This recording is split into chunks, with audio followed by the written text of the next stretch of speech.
No. No, that's right. Nobody was charged in this. Our fight is a tough fight. We're up against some heavy forces.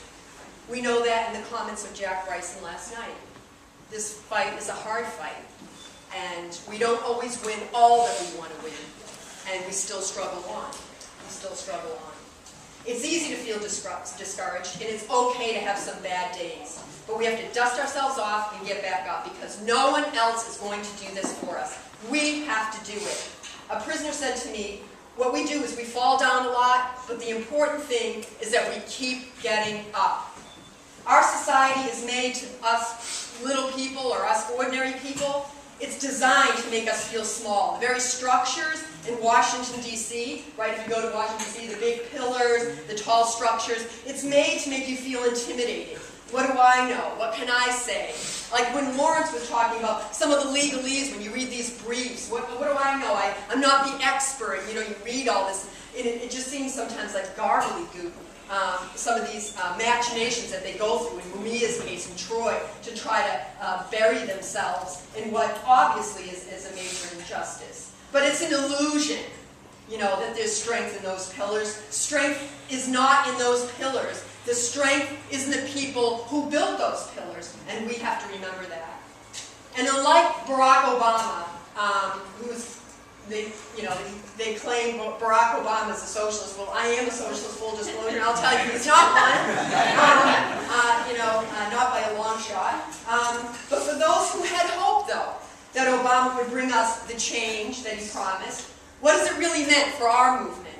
We have a black president, the first ever black attorney general. Yet before Obama was president, 1 million black people were in prison. And as far as I know, that number has not changed. There are still 1 million black men in prison. Thousands of pardons and requests for reduction in sentences went to his desk, and as far as I know, he's granted 0.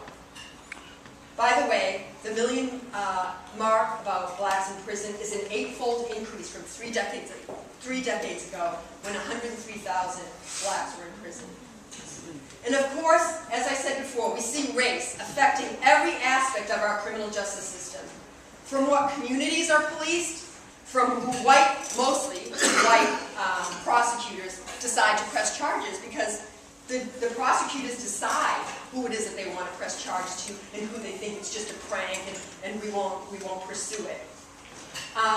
From who can afford representation in court to how aggressively white deaths are investigated versus those of people of color. It affects every aspect. What is going on? Michelle Alexander writes in her book that this is the age of mass incarceration in America, that this age of mass incarceration is the new Jim Crow. And I'm glad that actually Alan Bean is here with us today.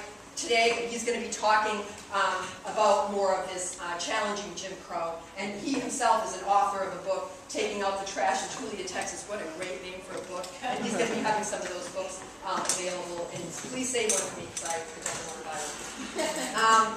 Now, I know a lot of what we're going to be discussing today and this weekend will be about our local work and case work.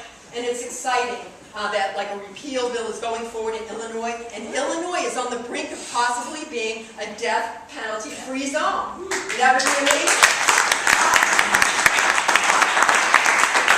We're going to talk about the next steps in building our organization, our movement, and right we should. But I also want to try to just step back and look at the society generally of what we're living in, just to put it in a context. And I know you're all aware of it, but sometimes you just have to kind of say it. For example, you have to ask yourselves, I think, when you do this work, who are the real criminals in society? We have countless numbers of poor people in prison, disproportionately people of color, and then you have our government doling out trillions, not billions, trillions of dollars to the banks with no stipulations on how to really use that money. And you see our money that gets doled out to these banks go to what? A lot of it goes to pay these bank executives huge bonuses, outrageous bonuses. Someone wrote a book, and it's called The Great American Stick-Up, to go through the whole crisis. And it's absolutely true. We got stuck up. We got stuck up. And they took our money. They took our money. We should be outraged. Of all the trillions of dollars doled out, hardly any of that money was given to prevent foreclosures. And millions of people have lost their homes and continue to lose their homes. And only a trickle of the bailout money is going to help people on Main Street. All of it, as we see, getting funneled to help people on Wall Street. That is criminal. That is criminal. And folks who sold these terrible mortgages, they ought to be going to prison, but they're not going to prison. I wanted to just give another example. A whistleblower at a company called, a huge drug company called GlaxoSmithKline. They produced drugs and creams, and they were producing them in this plant in Puerto Rico. And it had horrible conditions at this plant. You know, rats were running around, it was dirty. And she raised it to the company and said, we're producing drugs that people like ingest and put in lotions on their body. We could be harming people. And she kept approaching the company. What did they do? Did they take it seriously and go investigate? No, they fired her. They fired her, thank you very much. She still went forward because she was a very persevering person. And she ended up winning a lawsuit against them. And what did they do?